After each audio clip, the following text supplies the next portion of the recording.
오늘 우리에게 주시는 우리 하나님의 말씀은 요한복음 12장입니다. 요한복음 12장. 요한복음 12장 20절부터 26절까지 말씀입니다.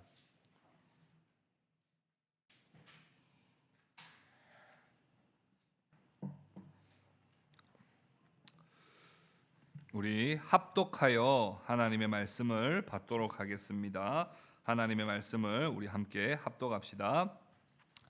명절에 예배하러 올라온 사람 중에 헬라인 몇이 있는데 그들이 갈릴리 벳세다 사람 빌립에게 가서 청하여 이르되 선생이여 우리가 예수를 배웁고자 하나이다 하니 빌립이 안드레에게 가서 말하고 안드레와 빌립이 예수께 가서 여쭈니 예수께서 대답하여 이르시되 인자가 영광을 얻을 때가 왔도다. 내가 진실로 진실로 너희에게 이르노니 한 알의 밀이 땅에 떨어져 죽지 아니하면 한 알 그대로 있고 죽으면 많은 열매를 맺느니라. 자기의 생명을 사랑하는 자는 잃어버릴 것이요 이 세상에서 자기의 생명을 미워하는 자는 영생하도록 보전하리라.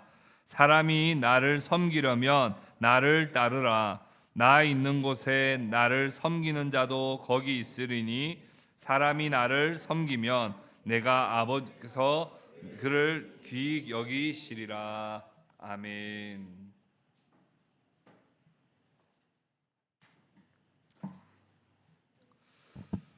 오늘날 급속도로 성장하는 종교가 있습니다. 1세기부터 4세기까지는 우리 1세기부터 4세기까지는 기독교가 로마의 국교가 될 때까지 엄청나게 기독교가 확산되었고 지금도 하나님께서는 교회를 통해서 일하십니다. 7세기부터 11세기까지 이슬람교가 엄청나게 팽창을 했어요. 7세기부터 11세기까지 이슬람교는 엄청나게 팽창했습니다. 그런데 그 속도와는 비교할 수 없을 속도로 지금 오늘날 우리 시대에 엄청나게 빠르게 성장하는 종교가 있습니다.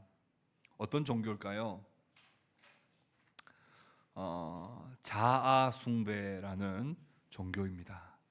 자아 숭배. 다른 말로 일명 나신교, 내가 신인 거예요. 나신교라고 하기도 하는데요. 이러한 자아 숭배라는 이 종교는 오늘날 우리 시대를 제대로 관통하고 있고 수많은 사람들이 그 교리를 따르고 있습니다. 그리고 그 끝에는 행복이 있으리라고 철석같이 믿고 있어요. 물론 이 자아 숭배라는 종교는 신흥 종교는 아니에요. 이 종교는 에덴 동산에서 타락한 인간의 가장 기본적인 욕망이기 때문에 그렇습니다. 자아 숭배라는 이 종교는 지금 인간의 모든 역사 속에서 계속해서 존재해 왔는데 소위 성인이라 불리는 그런 사람들이 있습니다. 예를 들자면 로마 제국의 네로 황제 한번 들어보셨죠?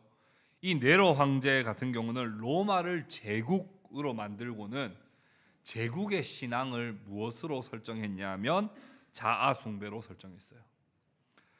그래서 이 로마 제국의 화려함과 그 강력함, 강인한 힘이 자기 자신의 개인이라고 생각하도록 만들었고, 그래서 그것을 통하여 엄청난 사치, 쾌락 이런 것들을 추구하면서 살게 만들었고, 그것이 결국 도덕성 붕괴로 이어져서 제국이 쇠퇴하는 계기가 되기도 했죠. 신은 죽었다라고 선언했던 사람이 누구였습니까? 니체라는 이 사람은 엄청난 제자들을 많이 만들었어요. 이 니체가 신은 죽었다라고 하는 이 말이 얼마나 많은 영향을 주었는지 모릅니다.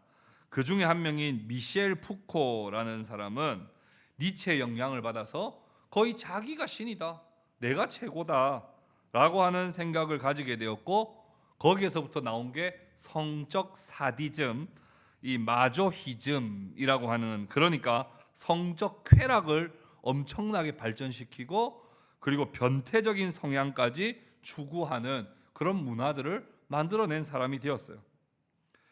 니체의 영향을 받았던 락 밴드들은 그 정신 자체가 뭐예요? 무제한 자기 주장이에요. 자기 주장을 무제한으로 하도록 했어요. 왜냐하면 신은 죽었고 내가 최고야. 내 마음 안에 있는, 내 생각 안에 있는 그 모든 것들을 나는 무제한으로 락앤롤 하면서 이 주장하게 만드는 이 문화가 사실은 다 거기에서부터 비롯되었습니다. 하버드의 심리학자였던 티머시 리어리는 히피족의 전도사로서 환각성 약물을 자존심 고취의 수단으로 사용해도 된다라고 그렇게 주장을 했지요. 그게 이제 마약을 훨씬 더 이렇게 보편화시키는데 엄청난 역할을 했고, 현대 사탄교의 아버지라 불리는 알리스터 크로울리는 자신의 삶의 모토를 너 자신에게만 충실하라라고 했던 셰익스피어의 극중 대사를 자신의 삶의 모토로 삼고 사탄교를 만들어냈어요. 나 자신에게만 충만, 하나님은 없다 이거예요. 내가 신이고 내가 답이고 내가 즐거운 게 그게 최고다라고 하는 이런 여러 우리의 삶 속에 수많은 영향력 있는 사람들, 오늘날 PD, 작가 다양하게 말하려고 하면 많지만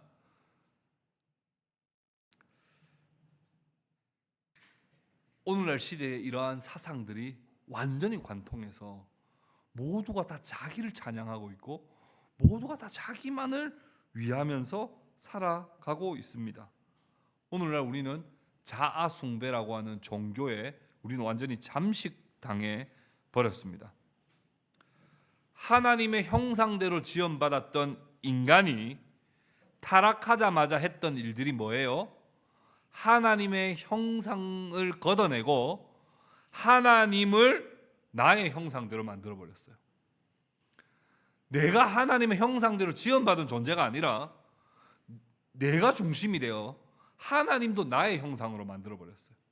그래서 나를 존재하는 하나님, 나를 위해서 일하는 하나님, 날 도와줄 분, 날 행복하게 만들어 줄 분 정도로 하나님을 완전히 전락시켜 버렸어요. 그래서 영광도 누가 받아요? 내가 받고, 내 뜻이 이루어지고, 내가 즐거워하고, 내가 행복하고, 내가 결정하고, 내가 중심이 되고, 그렇게 살아가는 거예요. 그럼 오늘날 우리 모두가 다 그렇게 살고 있지 않습니까? 결정을 할 때 하나님이 뭐라고 생각하실까? 하나님이 기뻐하실까? 하나님 이걸 원하실까? 하나님 중심적으로 하나님의 뜻이 이루어지고, 이거보다 전부 다 내가. 그래서 우리 장로교, 특히 우리 고신, 또 SFC의 강령이 하나님 중심, 성경 중심, 교회 중심이라고 하는 건 엄청나게 반사회적인 거예요. 엄청나게 개혁적인 거예요. 왜요? 다 내가 지금 즐거운 거, 내가 기쁜 거, 내가 하고 싶은 거, 결정권이 누구에게 있다고 생각해요? 나에게 다 있는데. 하나님의 꿈이 나의 비전이 되고, 아니죠. 나의 꿈이 하나님의 비전이 되고, 이게 오늘 우리가 하는 찬양 아닙니까? 내가 꿈꾸는 게 하나님이 거기에 발맞춰서 내 거를 들어주셔야 되는 하나님이지, 하나님의 꿈을 내가 이루어 드리는 성도로서 우리가 살아가느냐 하는 거예요. 우리도 어쩌면 기독교라고 하는 단단한 껍질을 가지고 있지만 그 이면에는 나라고 하는 그런 신이 존재하고 있지 않을까요? 자아, 숭배하고 자아를 경배하고 자아를 찬양하는 그런 모습이 우리에게 있지 않을까요? 오늘 말씀을 통해서 예수님께서는 어떻게 사셨고 어떻게 가르치셨는지를 통하여서 우리가 바른 신앙, 바른 우리가 생활을 어떻게 할 수 있을지 함께 좀 생각을 해 보려고 합니다. 첫 번째, 자아는 어떻게 발견되는 것인가 하는 거예요. 자아라고 하는 건 어떻게 발견할 수 있는가, 어떻게 발견되는가 하는 겁니다. 우리 한 3주 전에 들었던 말씀을 한번 생각해 보자면 예수님께서 이제 나귀를 타고 예루살렘에 입성하십니다. 수많은 사람들이 호산나 다윗의 자손 예수여 지금 우리를 구원하소서 하며 호산나 호산나 종려나무 가지를 흔들고 있었습니다. 요한복음에는 등장하지 않지만 마태, 마가, 누가의 공관복음에는 예수님이 예루살렘 성에 입성하자마자 그 다음 날 바로 어디로 가셨냐면 성전에 가셨다고 말해요. 성전에서 하신 일이 뭘까요? 성전을 정결하게 하시는 사건. 비둘기 파는 상을 다 엎으시고 내 집은 만민이 기도하는 집이라. 마가복음 11장 17절 말씀에 기록되어 있죠. 내 집은 만민이 기도하는 집이라. 그렇게 말씀을 하셨단 말입니다. 그때 수많은 사람들이 유월절을 지키기 위해 성전에 와 있었습니다. 그런데 유대인만 모인 게 아니라 이방인들도 있었거든요. 그런데 이방인들 중에 내가 유대교 신앙을 따라가기를 원합니다 라고 말하는 사람들은 성전 안으로는 들어오지 못하고 성전 안뜰까지는 들어와 있을 수 있었습니다. 그런데 예수님께서 비둘기 파는 사람들 상을, 돈 바꾸는 사람들 상을 쫙 다 엎으시고 내 집은 만민이 기도하는 집이라. 너희가 어찌하여 강도의 소굴로 만들었느냐 라고 하시는 말씀을 종교 지도자들도 들었고 유대인도 들었지만 안뜰에 있던 누구도 들었을까요? 이방인들도 들었습니다. 이방인들의 마음에 좀 도전이 되지 않았을까요? 뭐라고 말씀하셨다고요? 내 집은 만민이 기도하는 집이라고 했단 말이에요. 우리는 들어가지도 못하는 저곳에 주님께서는 상을 다 엎으시고는 이곳은 만민이 기도하는 집이다 라고 했으니 이방인들에게 좀 울림이 있었을 법합니다.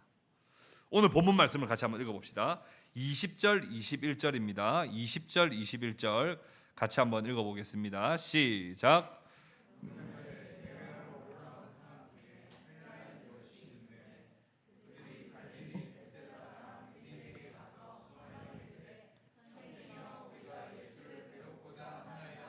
네, 명절 하면 이건 무슨 명절입니까? 추석은 아니죠. 뭡니까? 유월절이죠. 예배하러 올라온 사람 중에 헬라인도 있었다 그랬죠. 제가 이방인도 왔다 그랬죠. 헬라인이 있었습니다.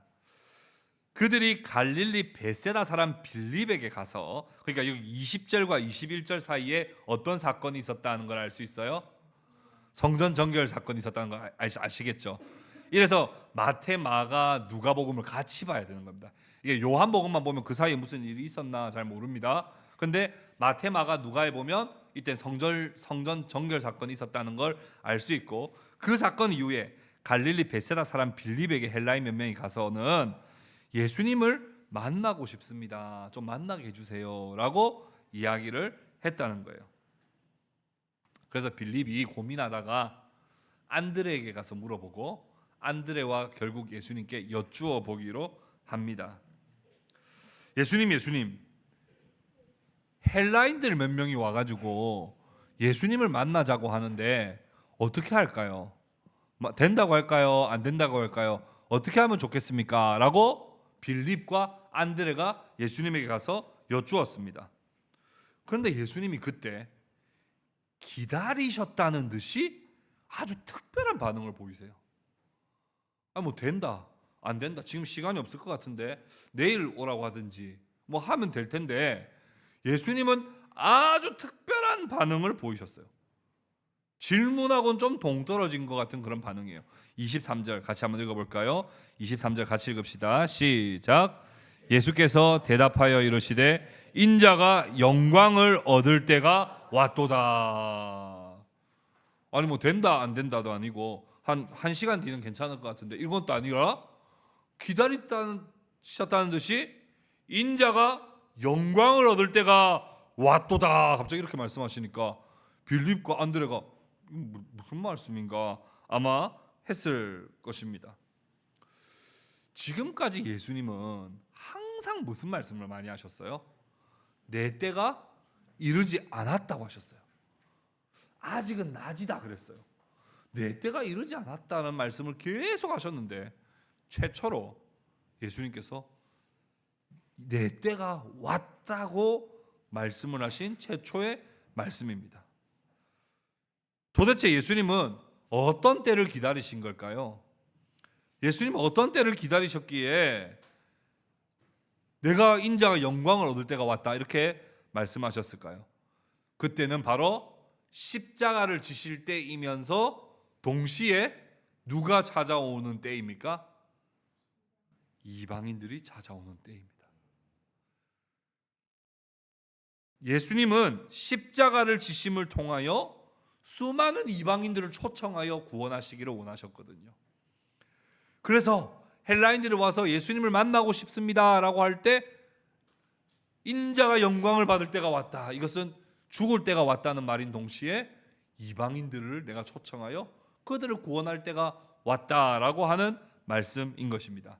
이사야 11장 10절에 뭐라고 예언했는지 한번 볼까요? 이사야 11장 10절 말씀 우리 같이 한번 읽어봅시다. 시작. 이새 뿌리에서 한 싹이 나서 만민의 기치로 설 것이요 열방이 그에게로 돌아오리니 그가 거한 곳이 영화로우리라. 아멘. 그날에 그때가 되면 이새의 한 뿌리에서 한 싹이 나서 이새의 뿌리니까 누구예요? 예수 그리스도. 예수 그리스도께서 만민의 기치로 서서 열방이 그들에게 돌아오는 것을 이사야가 예언했고 그 때가 이르렀다고 예수님은 말씀을 하신 것입니다. 여기서 예수님을 만나겠다고 찾아왔던 헬라인 몇 사람은 예수님께서 이방인들을 초청하여 구원하시겠다고 하는 그 말씀의 첫 열매로서 상징적으로 등장하는 사람들입니다.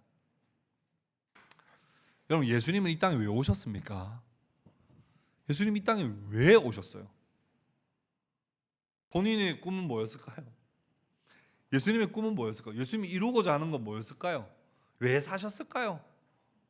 예수님은 자기의 이름에 그 뜻이 있죠. 삶의 목적이 있죠. 예수라고 하는 것이 무슨 뜻입니까? 그가 자기 백성을 그들의 죄에서부터 구원할 자다.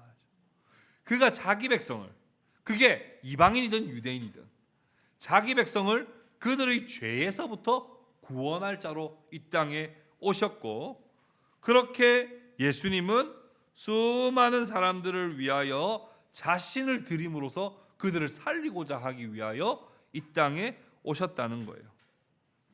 그것이 예수님이 생각했던 영광입니다. 예수님이 인자가 영광을 받을 때가 왔다라고 하는 그 영광은 어떤 세상적인 크라운을 쓰는 영광이 아니었어요. 세상적인 대박이 나는 영광이 아니었어요. 하나님의 뜻에 순종하여 자신이 죽음으로써 많은 영혼들을 살리는 것에 영광이 있다고 믿었고, 그것을 영광을 자신이 받는 것이라고 그렇게 생각을 했습니다. 그런데 오늘날 우리는 영광을 무엇이라 생각합니까? 여러분들에게 영광스러운 삶은 뭐예요?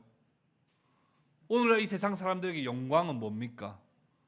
하나님으로부터 독립된 나, 하나님으로부터 완전히 독립되어 나라고 하는 내가 내 마음대로 살 수 있고, 하고 싶은 거 마음껏 할 수 있고, 먹고 싶은 거 마음껏 먹을 수 있고, 내가 이루고 싶은 거 다 이룰 수 있는 걸 영광이라 생각하지 않나요? 예수님이 생각했던 영광과 오늘날 사람들이 생각하는 영광은 너무나 달라도 다른 거예요. 오늘날 우리는 무엇을 영광이라 생각합니까? 다른 사람들보다 우월해지고 다른 사람들보다 더 잘나고, 그래서 다른 사람들이 누리지 못하는 걸 내가 누릴 때 다른 사람들이 날 부러워해.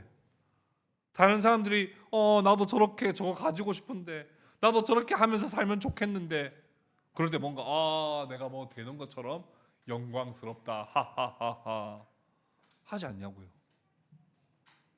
근데 주님은 인자가 영광을 받을 때가 왔다라고 하실 때 그 영광은 뭐였습니까? 하나님의 뜻에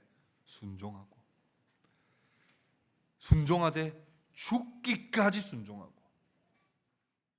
자신의 죽음으로 많은 사람들을 살리는, 많은 사람들에게 유익을 주고 많은 사람들로 하여금 참된 행복을 찾게 해주는 것에 자신의 영광을 받을 때가 왔다고 그렇게 주님이 고백하고 있다는 거예요. 사랑하는 형제자매 여러분, 여러분들의 자아는 누구입니까? 그리고 여러분들은 자아를 어떻게 발견하셨어요? 자아를 하나님에게서부터 발견하지 않으면 우리의 자아는 점점 더 진정한 나에서부터 멀어지게 됩니다. 우리는 하나님의 형상대로 지음받은 존재들이기 때문에 우리 자아를 어디서 발견해야 되냐면 하나님 앞에서 발견되어야 진정한 나를 찾을 수 있어요. 근데 하나님과 상관없이 나를 찾으려고 뭐 심리 테스트도 해보고 뭐 다양한 걸 해서 뭐 날 찾아보고 한다고 하면 그건 진정한 내가 아니에요. 내 안에 있는 죄악된 본성이 원하는 나죠. 하나님께서 정말 나를 창조하신 모습대로의 내가 아니라 이 말입니다. 우리가 하나님의 형상으로 다시 회복되는 그런 나, 진정한 주님과의 관계 속에서 발견되는 나, 그 나를 발견할 때에 진정한 자아를 우리는 찾을 수 있게 되고, 그 자아를 하나님의 영광을 위해서 우리가 살아가는 존재로 우리가 살아갈 수 있다는 것입니다. 사랑하는 형제자매 여러분, 예수 그리스도께로 나아가십시오. 진정한 나를 예수님 안에서 발견하십시오. 예수님의 형상을 찾기를 위해 기도하십시오. 그렇게 주님 안에서 내가 발견되어질 때 우린 참으로 영광 가운데 들어갈 수 있게 되고 하나님께 영광을 돌리는 삶을 우리는 진정으로 살게 될 것입니다. 두 번째, 자신을 사랑해도 되는가 하는 거예요. 그럼 자기 자신을 사랑해도 되는가?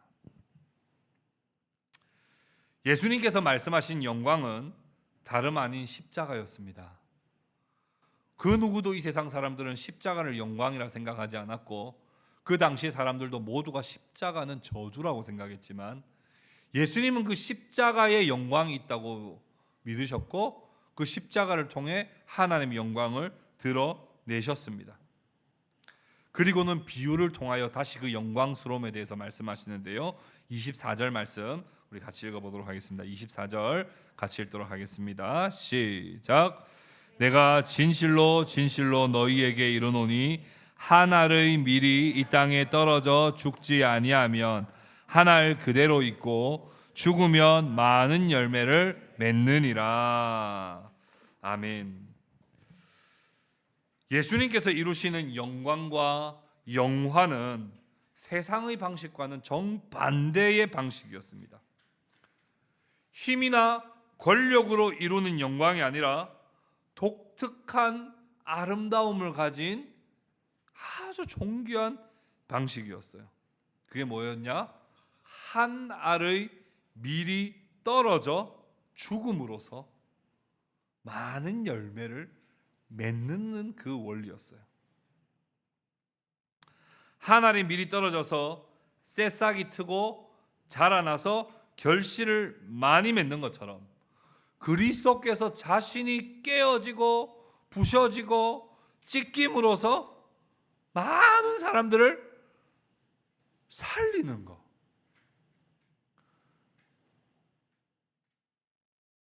그게 주님께서 원하시는 방식이었어요. 아까 우리 어린이들에게도 한번 설명했습니다마는 이 밀알, 그러니까 그 밀의 그 씨앗이 땅에 떨어져야 되죠. 그 손에 들고 있으면 자랍니까? 일단 먼저는 떨어져야 돼요. 떨어져서 깨어지고 부셔져서 그 외부의 껍질이 벗겨집니다. 열리면서 발아가 시작이 되는데, 그렇게 땅 속에 뿌리를 내리게 되고 지상으로 싹을 틔우게 되고 한 줄기에서부터 다수의 이삭을 맺게 되고 그 이삭 안에 수많은 밀알이 생기게 되는 원리입니다. 그래서 한 알의 밀알이 떨어져 부셔짐으로 많은 열매를 맺는다라고 하는 아주 기본적인, 우리나라는 쌀을 주로 많이 재배하지만 그 이스라엘 땅에는 밀을 재배 많이 하고 거기는 다 빵을 구워 먹잖아요. 그 가장 기본적인 원리를 말씀하심으로써 이것이 생명의 원리다, 이것이 참된 행복의 원리다라고 말씀을 해 주신 것이죠. 25절 말씀 같이 한번 읽어볼까요? 25절 말씀 같이 한번 봅시다.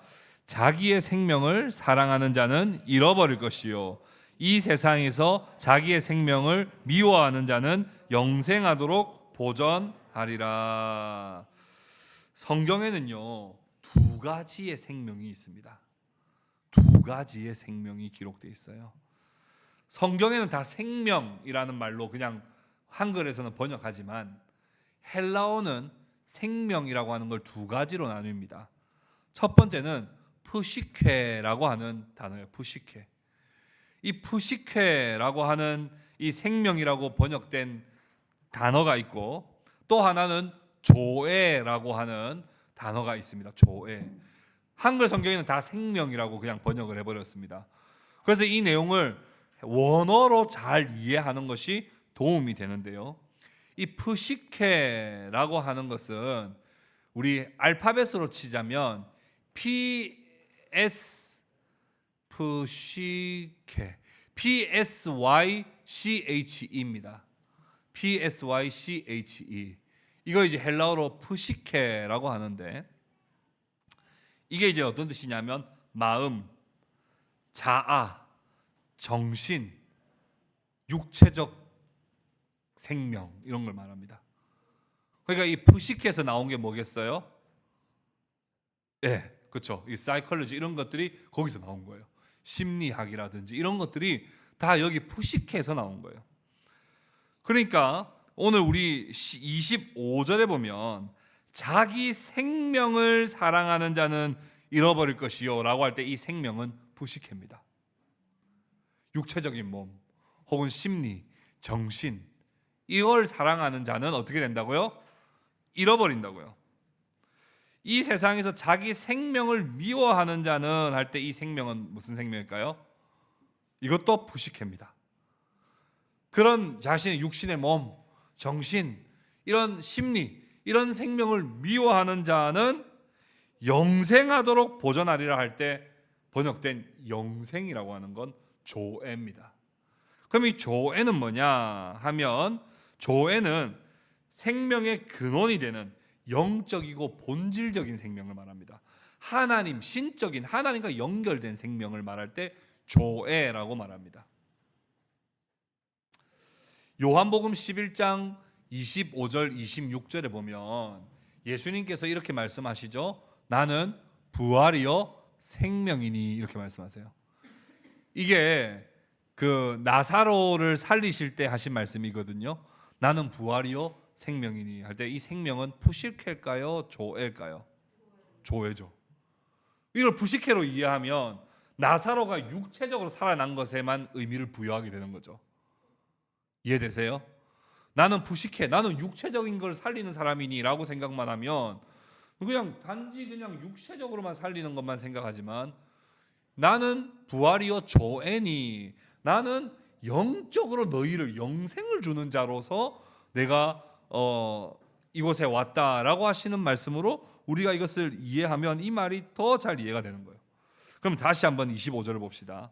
자기의 생명을 사랑하는 자, 자식의 육신을 사랑하고 자기 정신, 그것만 사랑하는 자는 결국에는 잃어버릴 거라는 거예요. 그리고 이 세상에서 자기 생명을 미워하고 오히려 부식해는 미워하지만 내가 조회를 사모하고 내가 조회를 향한 그 목마름이 있는 자에게는 하나님께서 영생하도록 주시는 그 은혜를 주실 것이다 라고 하는 말씀인 것입니다. 그러면 우리가 이 말씀을 이렇게 이해하면 되겠습니까? 목사님, 부식회를 그러면 사랑하면 안 되니까 우리 운동하는 것도 쓸모 없겠네요. 우리 뭐 상담소에 가가지고 상담하는 것도 심리 검사하는 것도 다 쓸모 없겠네요. 뭐 부식회 미워하라면서요. 그래야지 조회를 얻는다면서요. 그런 말이 아닙니다. 운동도 필요 없다는 말도 아니고 정신도 심리도 필요 없다는 말이 아닙니다. 마음은 하나도 안 소중하다 이런 말씀이 아닙니다. 그럼 무슨 말씀이에요? 조회를 제외하고 부식회에만 열중하는 걸 말하는 거예요. 조회는 관심 없고 부식회에 답이 있다고 생각하는 사람은 멸망한다는 거예요. 근데 조회에 깊은 연결성이 있고 조회를 간절히 사모하면서 불식회를 하나님 주신 나의 불식회를 잘 돌보는 건 그건 지혜로운 일이요. 그건 하나님께 오히려 영광을 돌리는 것 아니겠습니까? 조회 없이 불식회에만 전념하는 세상을 생각해 보십시오. 오늘 TV를 켜보십시오. TV 켜면요 전부 다 불식회 관련된 이야기밖에 없어요. 유튜브 들어가 보세요. 전부 다 불식회예요. 전부 다 불식회예요. 그러니까 부식회만 집중해 보세요. 어떻게 되는지. 거기에서는 분명히 잃어버릴 것이라고 우리 주님은 분명히 말씀을 해요. 그럼 다시 처음 질문으로 돌아가 보겠습니다. 자신을 사랑해도 될까요? 자신을 사랑해도 됩니까? 자신을 사랑할 수 있어야 한다. 이렇게 우리 이야기하기도 하죠. 맞습니다. 그런데 자신을 사랑해야 되지만 성경이 말하는 그 말씀을 그대로 적용하여 자신을 사랑해야 됩니다. 성경은 뭐라고 이야기합니까? 우리의 옛 사람은 사랑하지 말라 그래요. 우리 안에 있는 옛 사람은 사랑하면 안 돼요. 그러나 우리는 누구를 사랑해야 해도 됩니까? 우리 안에 있는 새 사람. 우리 안에 있는 새 사람은 오히려 감사함으로 더 사랑하고 더 살찌워야죠. 성경은 또 우리에게 뭐라고 말합니까? 자기 자신을 부인하라고 말합니다. 자기 자신을 부인하라고 말해요. 그것은 자기의 옛사람을 부인하고 부식회만을 추구하려고 하는 그 마음은 부인하고 우리가 십자가를 짊어지고 그러니까 예수님과 연결된 조회 안에서의 내 삶을 더 사랑하고 더 살찌우고 가꾸라는 거예요. 그리고 우리가 한 가지 또 성경의 가르침을 기억해야 될 게 있습니다. 나 자신을 사랑한다는 건 곧 누구를 사랑한다는 뜻일까요? 이웃을 사랑한다는 뜻입니다. 성경은 뭐라고 말씀하셨습니까? 내 이웃을 내 몸과 같이 사랑하라. 근데 우리는 이걸 다 취사 선택하죠. 내 이웃은 안 사랑하고 뭐만 사랑해요? 나 자신만 사랑하죠. 그러니까 우리가 목사님 나 자신도 사랑해도 되는 거 맞습니까? 이 질문 자체가 이미 벌써 너무 많은 의미를 내포하고 있고 어떤 한 문장으로 그 말에 답변을 드릴 수가 없는 거예요. 성경 전체적으로 봤을 때는 내 자신을 미워해야 되는 면도 있고 내 자신을 사랑해야 되는 면도 있고 내 자신의 어떤 면을 사랑해야 되는지 그리고 나를 사랑할 거라면 내 이웃은 어떻게 해야 되는 건지 이런 것까지도 우린 같이 생각하며 나 자신을 사랑해야 돼요. 그런데 예수님은 어떻게 하셨을까? 예수님은 어떻게 하셨나? 예수님은 자기를 사랑하신 것 같으세요?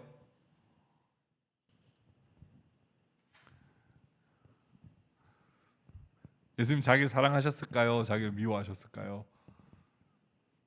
자기를 챙기셨을까요? 자기를 버리셨을까요? 예수님 자기를 버리기만 한 건 아닙니다. 하나님 주신 자기에게 주신 비전, 하나님 내게 주신 명령, 하나님과의 관계 속에 자기 자신을 사랑하셨어요. 맞습니까? 맞죠? 그렇지만 그럼에도 불구하고 자신의 배고픔과 자신의 고통은 오히려 그것을 자신을 미워하고 자신을 내어줌으로써 많은 사람을 살리는 삶을 살아내셨던 것이죠. 우리는 예수님을 통하여 나 자신을 사랑해야 되나 말아야 되나 하는 것들을 우리가 생각해 볼 수 있기를 바랍니다. 마지막으로 세 번째입니다.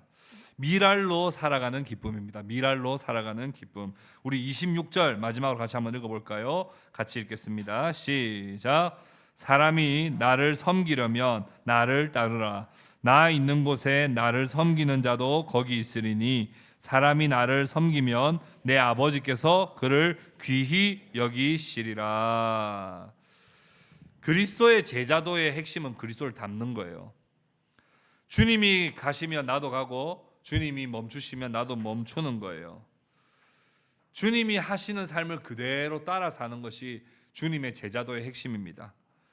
그렇다면 우리가 오늘 주님의 제자로서 어떤 걸 배우고 우리의 삶에 적용해야 되느냐? 바로 자기를 부인하는 삶입니다. 자기를 부인하는 삶. 마태복음 16장 24절에 이렇게 말씀하죠.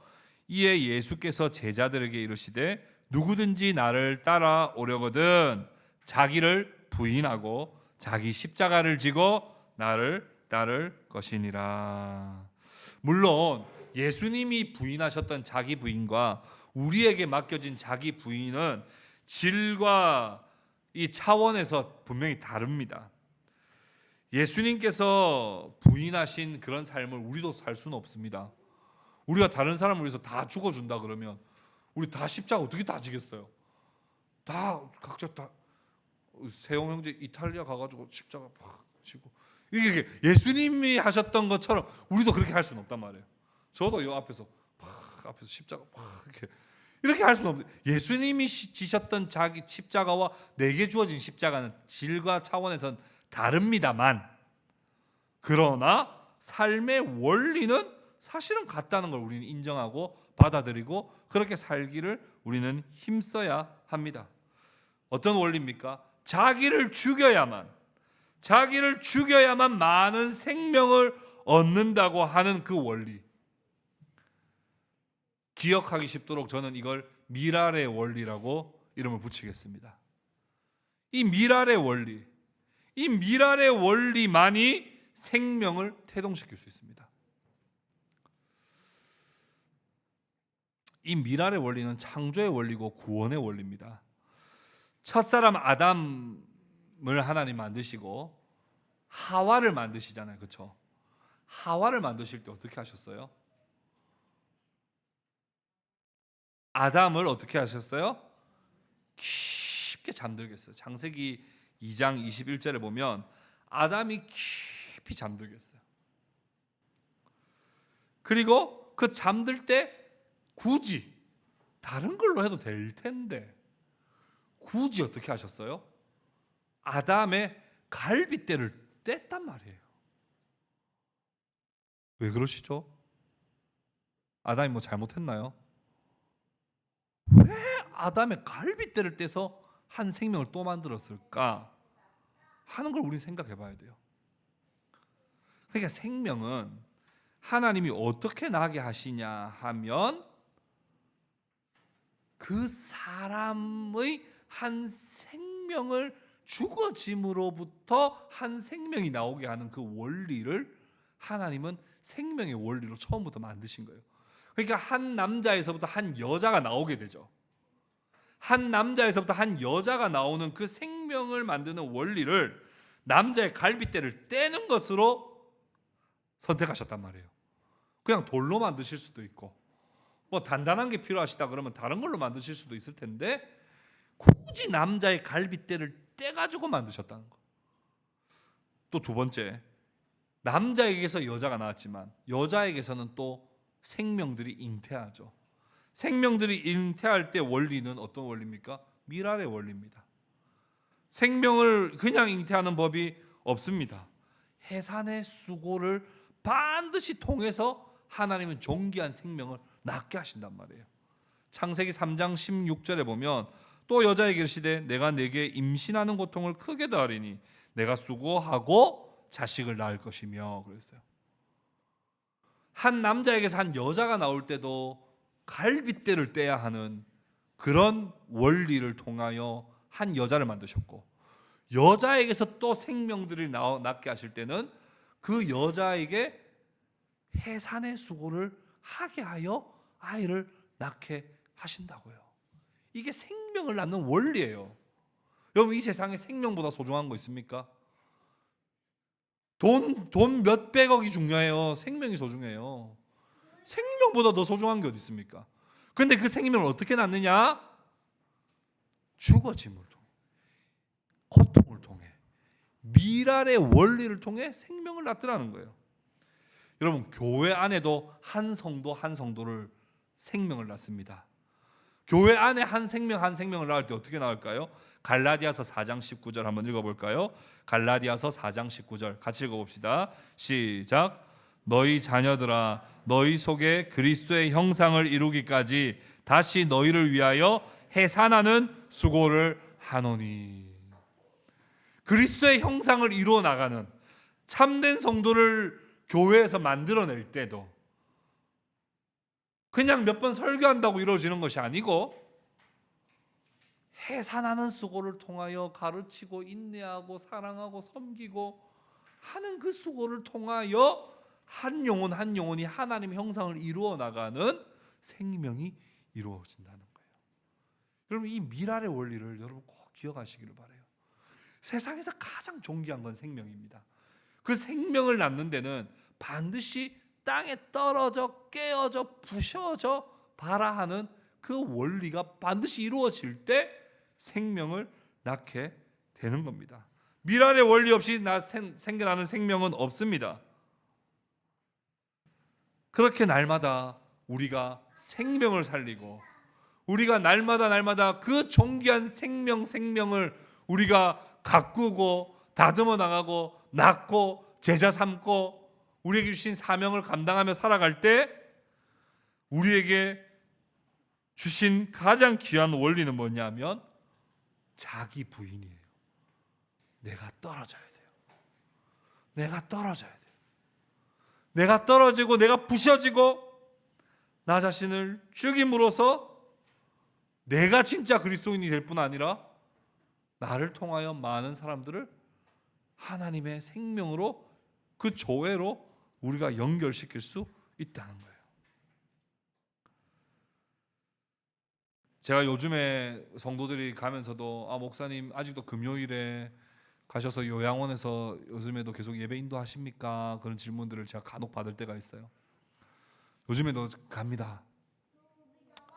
근데 얼마 전에 그런 일이 있었어요. 여기 앞에 중앙광장 쪽에서 아니 어떤 휠체어 타고 계시는 어르신이 한 분 계세요.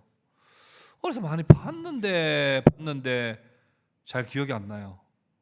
근데 제가 뭐 휠체어 타고 계시는 어르신을 볼 기회가 어디 있습니까? 없잖아요. 생각해보니까 요양원에서 뵀던 어르신이고 어디에 앉아 계셨는지도 갑자기 생각이 딱 나는 거예요.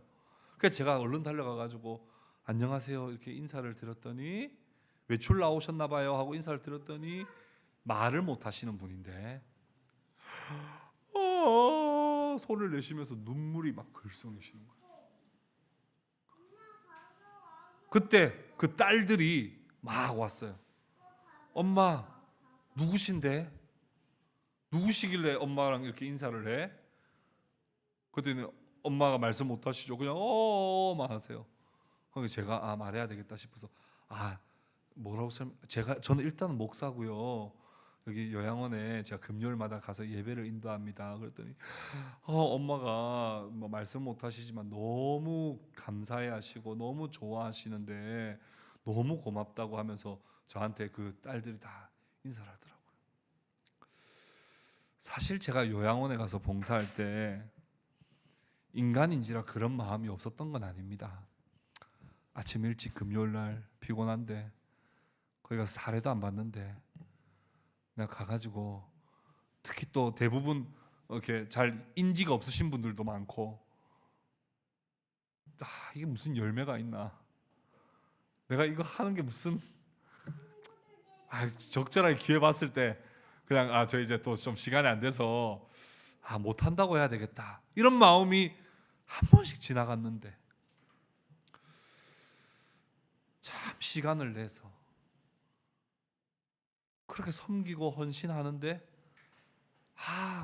어르신들이 나름대로 다 안에 감사와 기쁨과 반응을 하고 계신다는 그 생각을 하는데, 그렇구나, 원래 이 생명이라고 하는 건, 원래 이 감격이라고 하는 것, 감동이라고 하는 건 미랄의 원리에서부터 시작되는 건데 라고 하는 걸 제가 최근에 한 번 더 깨닫게 되었습니다.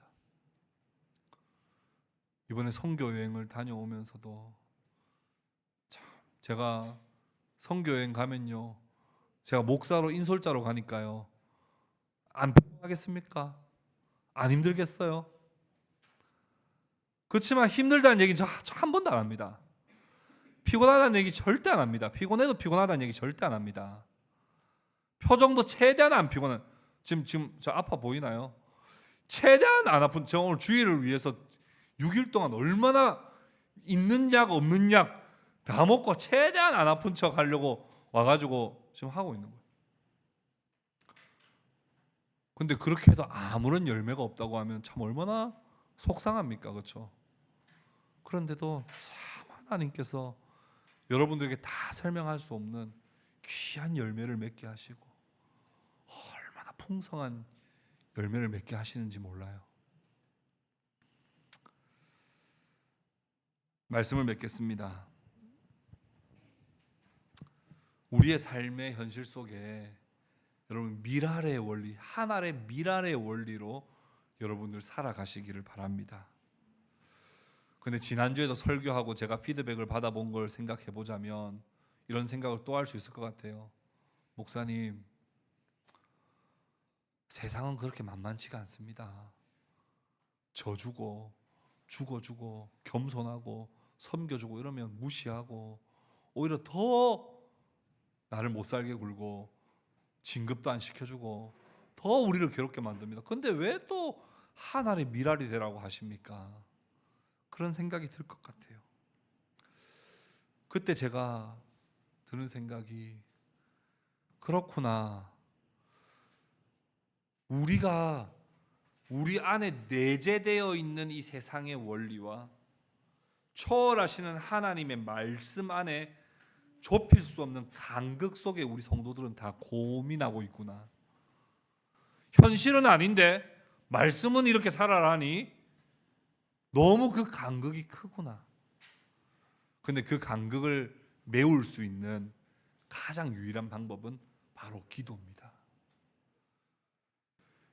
우리에게 기도가 부재되어 있지는 않습니까?